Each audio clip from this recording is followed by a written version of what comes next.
تقوی اختیار کرنے والے اور اللہ اور اس کے پیارے حبیب صلی اللہ علیہ وسلم کی اطاعت کرنے والے وہ جنت کے مستحق ہیں۔ اور پھر صحابہ کرام کی اس میں عظمت اور شان کے حوالے سے ان کی کچھ صفات کا بھی بیان ہے۔ مثلا ان کے بارے میں بتایا گیا کہ وہ صابرین ہیں، صبر کرنے والے ہیں، صادقین ہیں، سچے ہیں، قانتین ہیں، عاجزی اختیار کرنے والے ہیں، منفقین ہیں، اللہ کی راہ میں اپنا مال خرچ کرنے والے ہیں،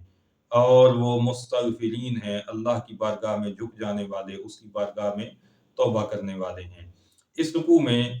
یہ بھی بتایا گیا کہ اسلام ہی اللہ کے نزدیک دین برحق ہے۔ سورہ آل عمران کے تیسرے رکوع میں یہ بتایا گیا کہ آیات الہی کا انکار کرنے والے اور انبیاء و اولیاء کو ناحق قتل کرنے والے عذاب علیم کے مستحق ہیں، ان کے اعمال اکارت گئے اور ان کا کوئی یار و مددگار نہ ہوگا۔ یہود کا نظریہ یہ تھا کہ ہم تو گنتی کے چند دن دوزخ میں جائیں گے، اس کے بعد جنت ہی ہمارا مستقل ٹھکانہ ہوگا۔ تو ان کی اس میں تردید کی گئی اور یہ بتایا گیا کہ عزت اور ذلت اللہ کے قبضے میں ہے، اللہ جسے چاہے عزت دے اور جسے چاہے ذلت سے ہمکنار کرے، جسے چاہے ملک دے اور جس سے چاہے ملک چھین دے۔ وہ طاقت والا ہے، وہ قدرت والا ہے، یہ فیصلے اس کے ہیں، تم ایسے فیصلے کرنے کے مجاز نہیں ہو۔ اہل ایمان کو اس رکوع میں یہ نصیحت کی گئی کہ وہ کافروں کو اپنا رازدار اور اپنا دوست مت بنائیں، اور جو کوئی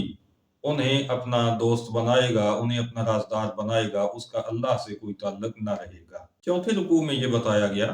کہ اللہ تعالیٰ سے سچی محبت کی دلیل ہے نبی کریم صلی اللہ علیہ وسلم کی اتباع کرنا۔ جو آپ کی اتباع کرے گا وہ ہوگا اللہ کا محب۔ اسی رکوع میں حضرت مریم کے میلاد کا بھی بیان ہے اور آپ کی بچپن کی کرامات بھی اس میں بیان ہوئی ہیں۔ حضرت یحییٰ علیہ السلام کا میلاد بھی اس میں بیان ہوا اور آپ کے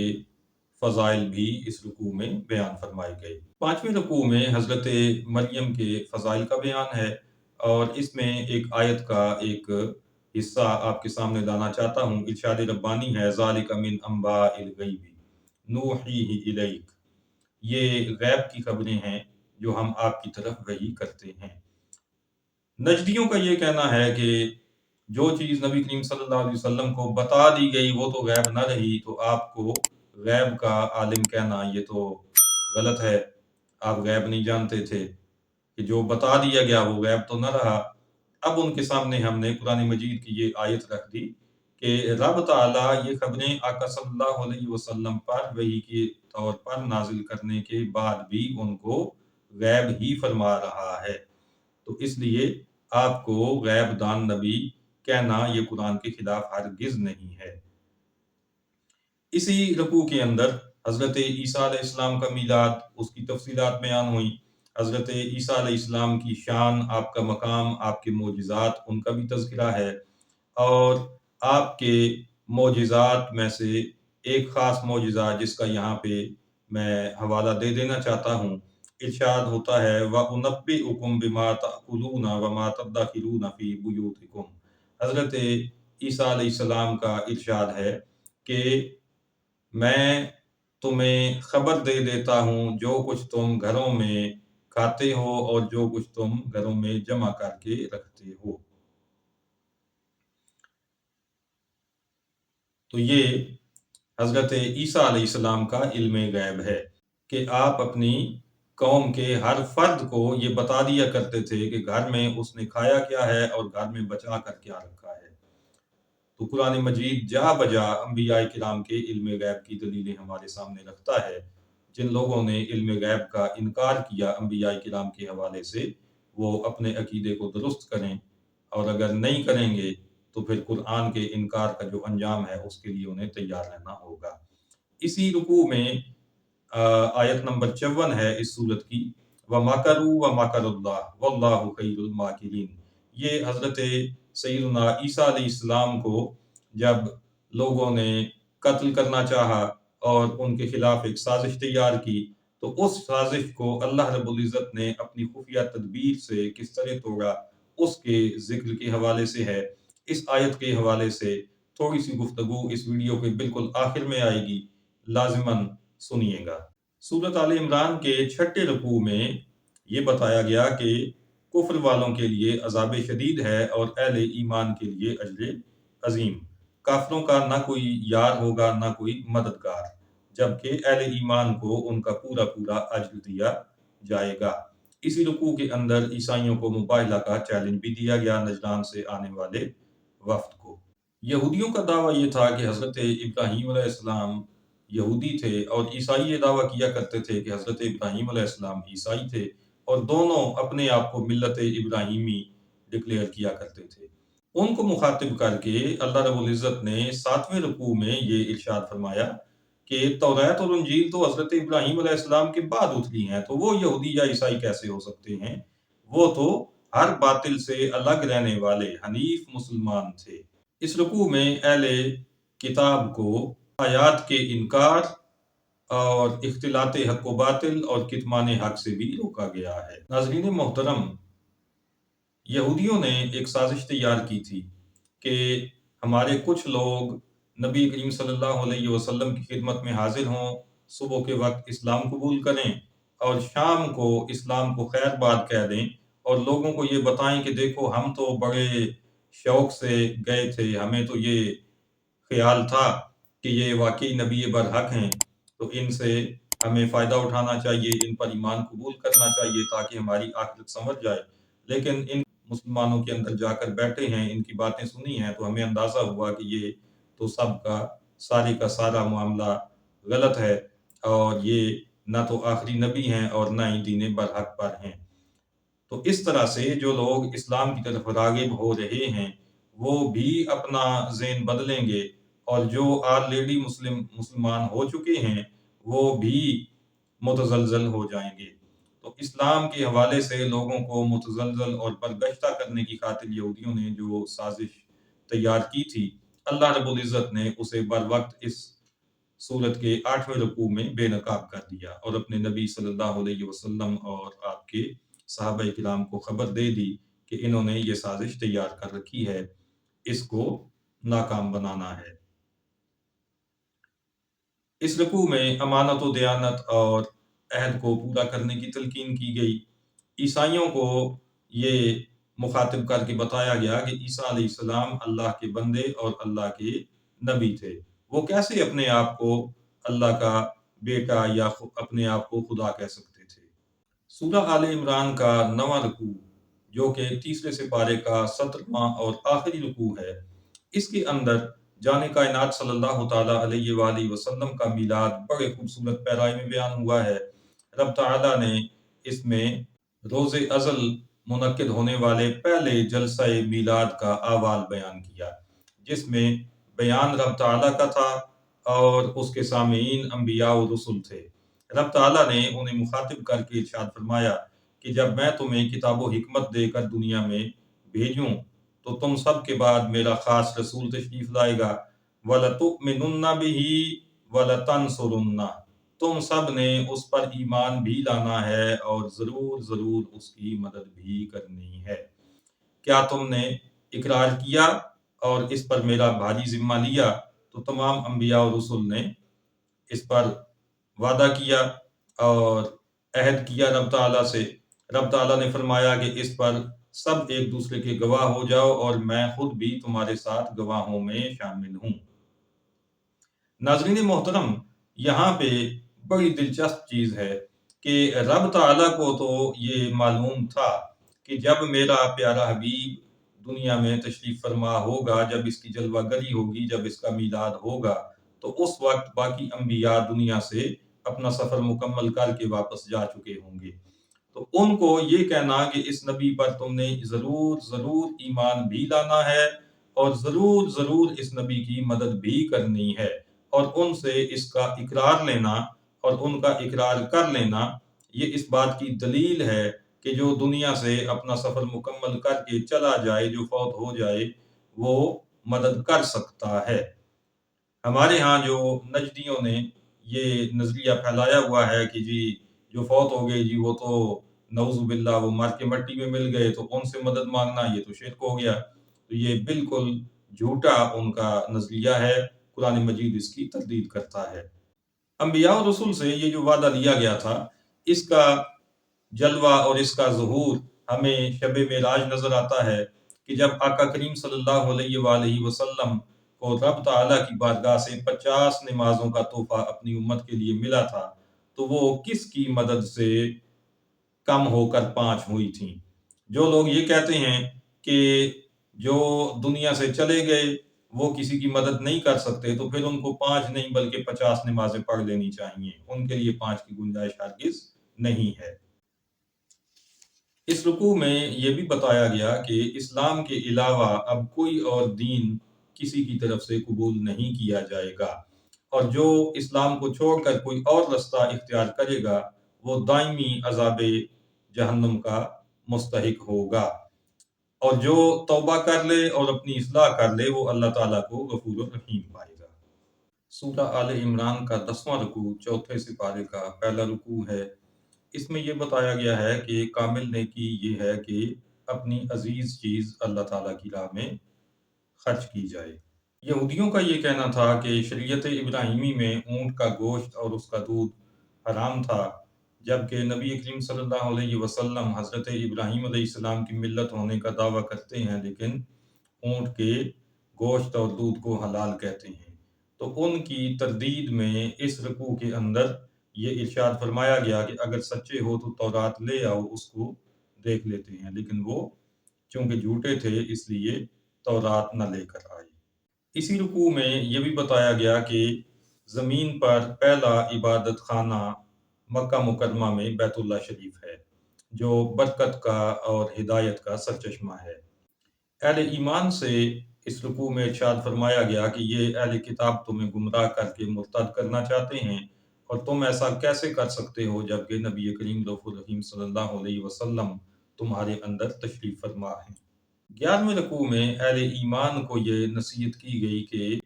اپنی زندگی اللہ سے ڈرتے ہوئے گزاریں اور مسلمان ہوتے ہوئے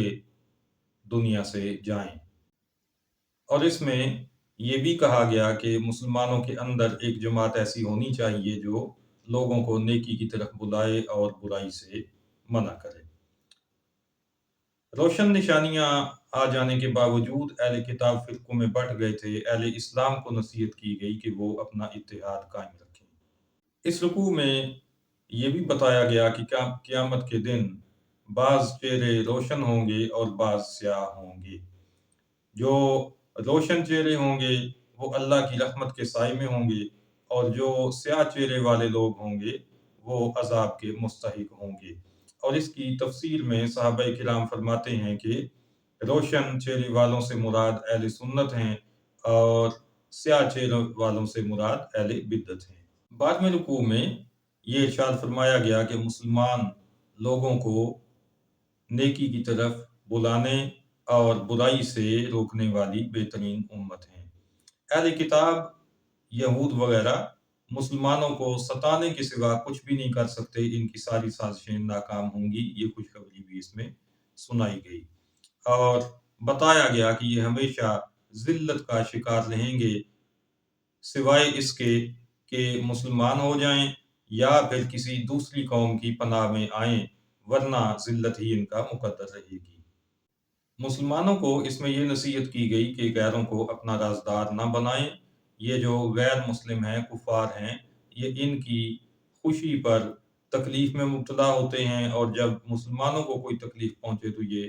خوش ہوتے ہیں، اس لیے ان کو اپنا رازدار نہ بنایا جائے، اور صبر و تقوی اختیار کیا جائے، تو کوئی بھی کفار اپنی کسی سازش سے مسلمانوں کو نقصان نہیں پہنچا سکیں گے۔ غزوہ احد کے لیے جب لشکر رواں دواں تھا تو رستے میں عبداللہ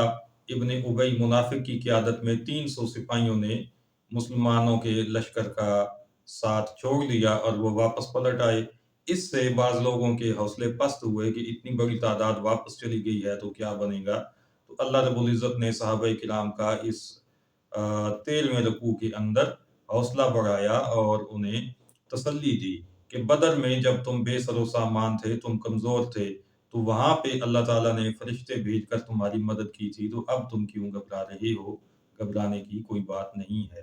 14ویں رکوع میں سود سے بچنے کی تلقین کی گئی، اللہ رسول کی اطاعت کرنے کا حکم دیا گیا، اور صحابہ کرام کی عظمت اور شان اس میں بیان کی گئی کہ یہ خوشحالی اور تنگ دستی دونوں حالتوں میں اللہ کی راہ میں خرچ کرنے والے ہیں، اور غصہ پینے والے ہیں، درگزر کرنے والے ہیں، احسان کرنے والے ہیں، اور توبہ کرنے والے ہیں، اور ان کا ٹھکانہ جنت ہوگا جس میں یہ ہمیشہ رہیں گے۔ اور یہ بھی بتایا گیا کہ اے مسلمانوں، اگر تم سچے ہو تو غالب تمہیں نے آنا ہے، اس لیے سچ پر قائم رہنا لازم ہے مومن کے لیے۔ غزوہ احد میں مسلمانوں کو جس پریشانی کا سامنا کرنا پڑا، اس کی حکمت اس رکوع میں بتائی گئی کہ ایمان والوں کی پہچان کرانا مقصود تھی، کہ کون لوگ ایمان والے ہیں اور کون منافق ہیں، دونوں کو ممتاز کرنا مقصود تھا، اور اہل ایمان کے ایمان کو نکھارنا تھا، ان کو زیادہ عزتیں بخشنی تھیں، اور کچھ اہل ایمان کو شہادت کا مرتبہ عطا فرمانا تھا، اور کافروں کو مٹانے کی تمہید بنانا تھا اس واقعے کو، اس لیے یہ سارا کچھ رونما ہوا۔ 15ویں رکوع میں میدان احد میں جب نبی کریم صلی اللہ تعالیٰ علیہ وسلم کی شہادت کی خبر پھیلی تو مسلمانوں میں جو بے چینی پھیلی، اس کے ازالے کے حوالے سے یہ ارشاد فرمایا گیا کہ نبی کریم صلی اللہ علیہ وسلم سے پہلے بھی رسول دنیا سے جاتے رہے، اور جو بھی دنیا میں آیا اس نے دنیا سے جانا ہے، تو کیا اگر نبی کریم صلی اللہ علیہ وسلم شہید ہو جائیں یا وصال فرما جائیں تو تم دین سے الٹے پاؤں پھر جاؤ گے؟ ایسا ہرگز نہیں ہونا ہے، دین قائم رہے گا تو تم بھی حوصلے کے ساتھ اس دین پر کاربند رہو۔ بہت سے انبیاء کرام نے جہاد کیا، اور ان کے ساتھ ان کے ماننے والے اہل ایمان نے جہاد کیا، اور اس راہ میں آنے والی کسی بھی پریشانی، کسی بھی مصیبت سے وہ گھبرائے نہیں اور کبھی ہمت نہیں ہاری۔ تو اے مسلمانوں، نبی کریم صلی اللہ علیہ وسلم کے ساتھیوں، تمہیں بھی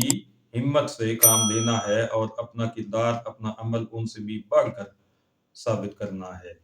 16ویں رکوع میں مسلمانوں کو تلقین کی گئی کہ کفار کی پیروی نہ کرو، اور تمہارا حامی و ناصر اللہ تعالیٰ ہے، اس سے ڈرو اور اس سے اپنا تعلق مضبوط کرو، کفار کے دلوں میں عنقریب تمہارا رعب ڈال دیا جائے گا۔ احد کے میدان میں درہ چھوڑنے والوں کی معافی کا اعلان بھی اسی رکوع کا حصہ ہے۔ منافقین کا یہ کہنا کہ اگر ہم یہاں پہ میدان میں نہ آئے ہوتے تو آج مارے نہ جاتے، اس کا جواب بھی اس رکوع میں دیا گیا کہ اگر تم گھروں میں بھی بیٹھے ہوتے اور تمہاری موت یہاں لکھی ہوتی تو تمہیں کھینچ کر یہاں پر لے آتی۔ موت سے کوئی بچاؤ کی صورت نہیں ہے، موت نے بہرحال آنا ہے، تو اس سے بچنے کی خاطر اللہ کی راہ میں جہاد سے رکنا یہ کوئی عقل مندی کی بات نہیں ہے۔ سورہ آل عمران کے 17ویں رکوع میں یہ بتایا گیا کہ منافقین اہل ایمان کو بزدل بنانا چاہتے ہیں، اور وہ انہیں یہ کہتے ہیں کہ اگر تم میدان احد میں نہ جاتے، ہماری بات مان لیتے اور مدینہ طیبہ ہی میں رہتے تو موت سے بچ جاتے۔ ان کو یہ کہا گیا کہ موت و حیات تو اللہ تعالیٰ کے قبضے میں ہے، اور اسی تناظر میں شہادت کے فضائل بیان فرمائے گئے، اور شہیدوں کے لیے بخشش اور رحمت کی بشارت سنائی گئی۔ درہ چھوڑنے والے صحابہ کرام کی معافی کا اعلان پچھلے رکوع میں بھی ہوا۔ یہاں پہ نبی کریم صلی اللہ علیہ وسلم کو اللہ رب العزت نے یہ ارشاد فرمایا کہ آپ بھی ان سے درگزر کیجئے، انہیں معاف کر دیجئے، اور اس کے ساتھ ساتھ ان کو اپنا مشیر بنائیے، یعنی یہ ایسا گمان نہ کریں کہ شاید اس واقعے کے بعد ہماری اہمیت کم ہو گئی، آپ ان کو مشوروں میں شامل کیجئے تاکہ ان کے حوصلے بلند ہوں کہ انہی کی ہمت ہے کہ دوبارہ کفار کو میدان سے بھاگنا پڑا تھا، تو انہوں نے اپنے اس وقتی جو معاملہ پیش آیا اس کا ازالہ وہیں پہ کر دیا تھا۔ اب ان کے ساتھ اپنا تعلق ایسا رکھیے کہ ان کو کسی طرح کی کمتری کا احساس نہ ہو۔ یہ صحابہ کرام کی عظمتوں کا بہت عظیم بیان ہے کہ اللہ رب العزت ان کی تسکین خاطر کا کس حد تک اہتمام فرماتا ہے۔ اس رکوع میں نبی کریم صلی اللہ علیہ وآلہ وسلم کی میلاد